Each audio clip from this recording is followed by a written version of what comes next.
So you said a lot of good things, and I don't want you to just go over them real fast. Because for one, I love the fact that you were able to give yourself an adult timeout. You know what I mean? Mm-hmm. It was just being able to just regroup and get yourself together. I don't want you to feel any shame or anything on being that overwhelmed. It was a moment. You know what I mean? Right.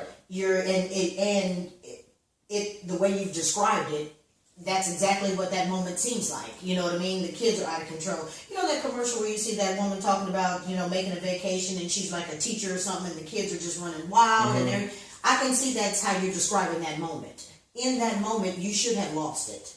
But you did a couple of good things. One, you got out of the situation without saying something detrimental. You understand what I'm saying? Right. Saying something mean to somebody, grabbing them, snatching up on one of them babies. You know what I'm saying? Yeah, you're right. Saying, oh my goodness, yes, because especially the one that's not listening or the one that's whiny. Yeah. You know what I mean? If you got a whiny kid when you're already feeling like overwhelmed, they'll be the first ones that you might snatch up. Right. Which is going to make them whine and cry more, which gets you more irritated so it turns into a really big vicious cycle. Right. You did none of those things. You could have taken it out on your wife. As you said, y'all could have said some things that you've already said in the past that hurt our feelings. And it's more than just, hey, when you say I'm sorry and I forgive you, I'm still keeping it kind of like in that little storage bank that we kind of have for each other, where you done popped off at the mouth one more time and you done said something that's really, really hurt me. Right. You didn't do that. And you did perfectly the next day or whenever you were able to get your feelings together to regroup so that when you give the information about what was going on, you can present it well.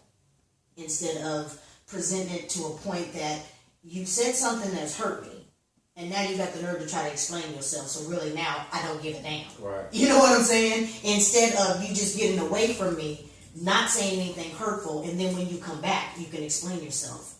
That's perfect.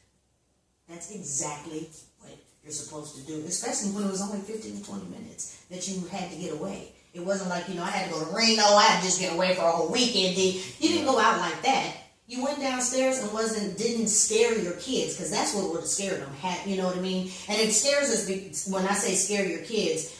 If they see you lose it, then they're going to be like, oh, damn, what the hell? You know what I mean? It's like there's a hole in the ship now because daddy's lost it. So the fact that you were able to go downstairs and do it without your kids looking over and you just sobbing and carrying on, they're not knowing what to do, and then they'll be like, Daddy, what's wrong? You didn't get them involved.